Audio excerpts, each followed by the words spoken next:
Hello everyone, स्वागत है आप सभी का आज के इस नए वीडियो लेक्चर में। मैं हूं आपका दोस्त दीपेश गहलोत और हाजिर हूं आपके सामने अंतर्राष्ट्रीय जगत की एक और नई खबर को लेकर। खबर क्या निकल कर आई है? खबर निकल कर ये आई है कि जो टेलीग्राम है, एक फेमस एक ऐसा ऐप जिसके माध्यम से अलग अलग तरह की गतिविधियां संचालित होती है। अगर आपको फ्री में मूवियाँ देखनी है तो भी आपको मिल जाएगी, अगर आपको कुछ डील करनी है तो वो भी आपको मिल जाएगी, इनलीगल एक्टिविटी करनी है वो भी इसके माध्यम से होती है। यहाँ पे आपको कुछ कोर्स, क्रैश कोर्स, जो भी बेचना खरीदना है वो भी इस पे हो जाता है। मतलब हर प्रकार की इनलीगल एक्टिविटी को प्रमोट करने में इस ऐप का बड़ा ही महत्वपूर्ण योगदान है। जी हाँ, मैं बात कर रहा हूँ टेलीग्राम की। हाल ही में खबर निकल कर आई है कि क्या टेलीग्राम बंद होने वाला है। तो ऐसा क्यों कहा जा रहा है? क्योंकि इसके जो सीईओ है, जिनका नाम है पावेल दुरोजी को फ्रांस ने अरेस्ट कर लिया है और उनके ऊपर कुछ चार्जशीट दायर करी है। अब यहाँ पर खबर निकल कर आ रही है कि इसी के फलस्वरूप पावेल दुरो को अरेस्ट करने के बाद में सऊदी अरब सामने निकल कर आया और सऊदी अरब ने एक डील है फ्रांस के साथ में, उस डील को क्या कर दिया है, कैंसिल कर दिया है। इस तरह की खबर निकल कर आती है। यहाँ पे ये देख रहे हैं आप पावेल दुरोजी को, जो टेलीग्राम के सीईओ है, और इधर है एमानुएल मैक्रोन जो कि फ्रांस के राष्ट्रपति हैं। और फ्रांस ने जब अजरबैजान से ये उतर रहे थे उस समय इन्हें अरेस्ट कर लिया और फिलहाल की स्थिति में ये फ्रांस के पास में अभी अरेस्ट होंगे। खबर निकल कर आती है कि इसी के परिणाम स्वरूप UAE cancel $20 billion Rafale deal with France despite the Telegram CEO release. ठीक है, यहाँ पे क्या है, जो यूएई मतलब सऊदी अरब ने फ्रांस के साथ में एक डील कर रखी थी। किस चीज की डील? ये एक प्रकार का एयरक्राफ्ट है। यहाँ पर एयरक्राफ्ट कौन सा वाला, जिसे बोला जाता है राफेल एयरक्राफ्ट। भारत ने भी लगभग 36 एयरक्राफ्ट यहाँ पर फ्रांस के माध्यम से खरीदे गए थे। इसी प्रकार के जो एयरक्राफ्ट है, यहाँ पर 20 बिलियन की डील थी यूएई की फ्रांस के साथ में। तो यहाँ पे यूएई ने वो डील कैंसिल कर दी। अब प्रश्न निकल कर आता है, भैया यूएई ने उस डील को कैंसिल क्यों कर दिया? तो यूएई ने डील को इसलिए कैंसिल कर दिया क्योंकि जो पावेल दुरो है, ये दो प्रकार की नागरिकता लेकर बैठे हैं। पहली नागरिकता तो यहाँ पर इन्होंने ले रखी है रशिया के मूलतः ये रशिया के व्यक्ति हैं, और दूसरी नागरिकता इन्होंने ले रखी है सऊदी अरब अमीरात की। तो सऊदी अरब के भी ये नागरिक कहलाते हैं। तो सऊदी अरब के नागरिक को यहाँ पर अरेस्ट करा गया है। इसके फलस्वरूप खबर निकल कर आई है कि सऊदी अरब ने अपने नागरिक के लिए फ्रांस में जो डील हुई है $20 बिलियन राफेल की, उसको कैंसिल कर दिया है। हालांकि ये बड़े छोटे व्यक्ति तो है नहीं, लगभग 50 व्यक्तियों के ग्रुप को लेकर यह टेलीग्राम को संचालित करते हैं। पर इनकी जो सऊदी अरब के प्रिंस के जो बेटे हैं, जिनका नाम जायद अल नहयाम है, उनके साथ में बड़े ही दोस्ताना रिलेशन है। तो कायस लगाए जा रहे हैं कि इसी के फलस्वरूप यहाँ पर पावेल दुरोजी के अरेस्ट पर यूएई ने इस डील को कैंसिल कर दिया। अलग अलग तरीके से जो फोटोग्राफ्स है उनके माध्यम से पावेल दुरो इनके जो फैमिलीज के साथ में देखे जाते हैं। जो फाइटर एयरक्राफ्ट जिसकी बात चल रही है वो इस प्रकार का 4.5 जनरेशन का एक एयरक्राफ्ट है, जो कि अलग अलग युद्ध क्षेत्रों में टफ टेरेन में अपने आप को सिद्ध कर चुका है, अपने आप को प्रसिद्ध कर चुका है। बहुत सारी कंट्रियां हैं जिसने फ्रांस से इस पूरे के पूरे एयरक्राफ्ट को खरीद रखा है। इसके अंदर बहुत ज़्यादा एक एडवांस टाइप का एयरक्राफ्ट है। इसके अंदर अलग अलग टाइप्स की कुछ क्वालिटीज़ है, जैसे कि इसकी विंग्स की लंबाई 35 फीट है। टोटल एरोप्लेन की लंबाई बोला जाए तो यहाँ पे 50 फीट के आसपास है। 3500 किलोमीटर की यात्रा एक बार में तय कर लेता है। 60,000 फीट की हाइट पर ये फ्लाई करता है। साथ ही साथ खाली वजन इसका 10,300 किलोमीटर है। तो इस प्रकार की कुछ क्वालिटीज़ हैं और टफ टेरेन में भी अपने आप को सिद्ध कर चुका है। चाहे अमेरिका के चाहे जो अलग अलग तरीके के जो वॉरफेयर है, वॉर टैक्टिक्स में भी इसका यूज़ हो चुका है। इसलिए जो प्रसिद्ध कंट्रियां हैं, जो डेवलप्ड कंट्रियां हैं, वो इसको खरीदने पर बहुत ज़्यादा फोकस करती हैं। मूलतः ये फ्रांस की एक कंपनी है, पर प्राइवेट कंपनी है, जिसका नाम है दसो एविएशन के माध्यम से इसका निर्माण करा जाता है। लगभग 3 दिसंबर 2021 में इनके साथ में पैक्ट साइन हुए थे एमानुएल मैक्रोन और जो यूएई है कि हम यहाँ पर $20 बिलियन की डील करने वाले हैं, जिसके अंदर हम आपसे 80 एयरक्राफ्ट खरीदेंगे। यहाँ पर UAE buy 80 French Rafale jet in the 19 billion arm deal. US signed the historical deal to 80 French made Rafale fighter jets. ठीक है, ये तो उस समय के फोटो है जब दोनों देशों के बीच में इस पूरे कार्यक्रम को लेकर हस्ताक्षर हुए थे। ये दसो एविएशन जो कि फ्रांस की एक प्राइवेट कंपनी है जो यहाँ पर तो राफेल एयरक्राफ्ट है उसका निर्माण करती है, उसके यहाँ पर फोटो है। ठीक है, लगभग फिलहाल जो फ्रांस है वो इतनी कंट्रियों को राफेल बेच चुका है, जिसके अंदर इजिप्ट, इंडिया, कतर, ग्रीक, कोटिया, यूनाइटेड अरब एमिरात और इंडोनेशिया जैसे देश शामिल हैं। मतलब बहुत ज़्यादा संख्या में यहाँ पर जो दसों के माध्यम से ये एयरक्राफ्ट है बेचे जा चुके हैं।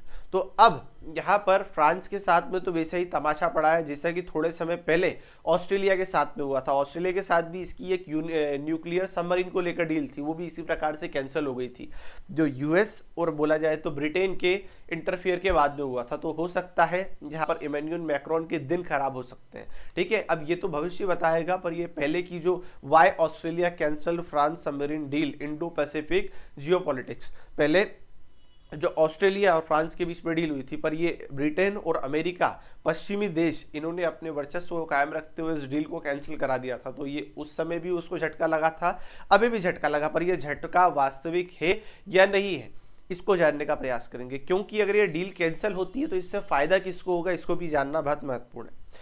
अगर ये डील कैंसिल हुई तो इससे बेसिकली दो लोगों को फायदा होगा। कौन है दो लोग? तो पहले होगा अमेरिका, क्योंकि अगर राफेल हटता है तो राफेल की जगह फिर क्या आता है F-32, F-35 एयरक्राफ्ट, जो एक बोला जाए तो मॉडर्न वारफेयर में सबसे ज्यादा प्रसिद्ध एयरक्राफ्ट है। तो एक उसको फायदा हो सकता है और दूसरा किसको फायदा होगा? रूस को फायदा होगा, क्योंकि रूस के साथ अगर इनके संबंध अच्छे हुए तो रूस भी अपनी तरफ से हथियार दे देगा कि भैया तुमने मेरे नागरिक को बचाने के लिए अपनी इस डील को कैंसिल करा, तो आओ मैं तुम्हारी मदद करता हूं। तो ये मदद वास्तविक तौर पर होने वाली है या नहीं है इसको जानने का प्रयास करेंगे। ठीक है, पर उसके पहले जैसा कि आज का समय है, कुछ भी चीजें बनाई जा सकती है, कुछ भी चीज सत्य है या असत्य है इसमें बहुत ज्यादा बोला जाए तो एक डर रहता है, एक भ्रम की स्थिति रहती है। वही भ्रम की स्थिति यहाँ पर बनी है। क्यों? क्योंकि ये जो खबर निकल कर आई है कि $20 बिलियन की जो डील थी ये कैंसिल हुई, इसके कुछ पुख्ता सबूत नहीं मिले। ये जो पहली बार यहाँ पर वीडियो निकल कर आई थी जिसके अंदर पूरी तरीके से शो करा गया था कि ये एक गल्फ कंट्री का एक न्यूज़पेपर है, एक गल्फ कंट्री का न्यूज़पेपर है जिसका नाम क्या है, नाम मैं भूल रहा हूँ, उसके माध्यम से इस डील को प्रकाशित करा गया था। उसके माध्यम से ये पूरी की पूरी न्यूज़ को प्रकाशित करा गया था। अलग अलग तरीके से जो ट्विटर हैंडल्स है, प्रसिद्ध ट्विटर हैंडल है, उसके ऊपर इस डील को, इस पूरी की पूरी न्यूज़ को चलाया गया कि जो सऊदी अरब है, सऊदी अरब अपनी डील को कैंसिल कर रहा है। तो जब इतनी बड़ी डील कैंसिल होगी तो ओवरऑल जो पक्ष विपक्ष में चीज़ें चलेगी, जो इन्वेस्टिगेशन एजेंसियां हैं, जो न्यूज़ एजेंसियां हैं, वो अपनी तरफ से ये पूरे के पूरे घटनाक्रम को जांचने में लग जाती है, फैक्ट चेकिंग में लग जाती है कि असलियत में ये डील कैंसिल हुई या नहीं हुई। इसकी जो फर्स्ट बोला जाए तो फर्स्ट इंप्रेशन कहाँ से था, ये न्यूज़ फर्स्टली कहाँ से निकल कर आई? तो ये जो मैंने आपको जैसे कि पहले बताया कि एक गल्फ कंट्री का एक न्यूज़पेपर है, उसके माध्यम से न्यूज़ निकलकर ये आती है। पर धीरे धीरे यहाँ पर उस न्यूज़ की सच्चाई सामने आ जाती है। कैसे सामने आ जाती है?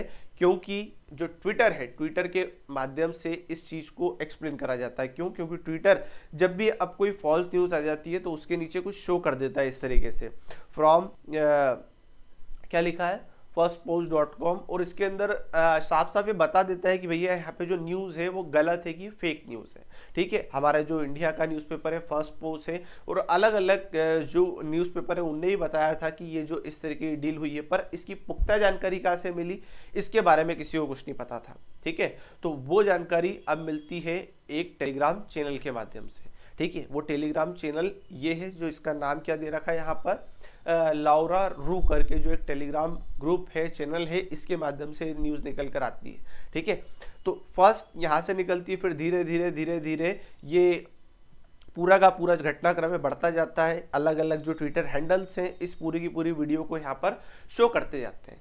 पर ये न्यूज़ सही है या गलत है इसका वेरिफिकेशन कैसे होता है? वो होता है इस वीडियो के माध्यम से। यहाँ पर एक प्रसिद्ध न्यूज़पेपर है, ठीक है, जिसका नाम है अल जजीरा। तो ये खबर निकल कर आई थी कि अल जजीरा ने इसको सबसे पहले प्रकाशित करा है, पर वो खबर ये झूठ निकली। क्यों निकली? क्योंकि अल जजीरा जब भी अपनी तरफ से कोई न्यूज़ निकालता है तो वो अपनी तरफ से ये नहीं कहता है कि मेरे न्यूज़पेपर को आप प्रमोट करिए, ये जो वीडियो है इसको शेयर करिए। ये जो वीडियो निकल कर आई थी, इस वीडियो के अंदर साफ साफ बाद में बोला गया था कि इस वीडियो को आप क्या करिए, आगे बढ़ाइए। जब फैक्ट चेक हुए तो उसके अंदर यही बताया जाता है कि जब भी अल जजीरा किसी भी प्रकार की कोई वीडियो को पोस्ट करता है तो वहां पर वो उसके नीचे उसका बोला जाए तो एरिया मेंशन करता है कि किस जगह की वो न्यूज़ है। पर फिलहाल ये जो न्यूज़ निकल कर आई थी कि $80 बिलियन की जो डील कैंसिल हुई है $20 बिलियन की, इसके संबंध में भी ऐसी कोई जगह का यहाँ पे वेरिफिकेशन नहीं दिया गया कि ये पूरा का पूरा घटनाक्रम हुआ कहाँ पर है।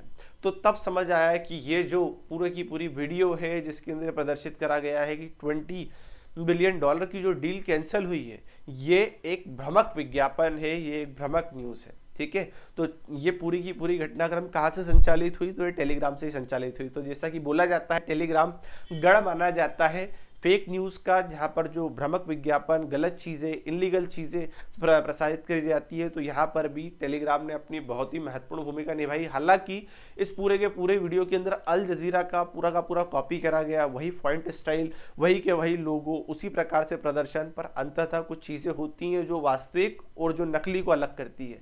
जैसे कि अल जजीरा अपने पोस्ट में कभी भी क्रेडिट नहीं लेता है, अल जजीरा अपने पोस्ट के अंदर कभी भी स्पेस को मेंशन करके चलता है, जगह को, प्लेस को मेंशन करके चलता है। इस फेक वीडियो के अंदर ये नहीं हुआ है। ठीक है, तो यही इसी तरीके से इस चीज़ को पहचाना गया और बाद में फिर चीज़ें अपने आप सेटल हुई। हालांकि अब इन्वेस्टिगेशन जज तय करेगा कि इनके खिलाफ आपराधिक मामले में जांच चलेगी या नहीं, पर 29 अगस्त को इनको कस्टडी में रखने के आदेश दिए गए। ठीक है, तो पावेल दुरोजी के साथ में आगे क्या होगा ये तो भविष्य ही बताएगा। ठीक है, पर यहाँ पर रशिया लगा रहेगा क्योंकि रशिया के मुख्य नागरिक है ये, जो सऊदी अरब है उनकी उन्होंने सेकेंडरी नागरिकता ले रखी है। पर अंततः निष्कर्ष में जो भी चीज़ होगी मैं उसे अपने इस वीडियो लेक्चर में प्रदर्शित करता रहूँगा। मिलेंगे किसी अन्य वीडियो लेक्चर में, तब तक के लिए धन्यवाद। जय हिंद, जय भारत।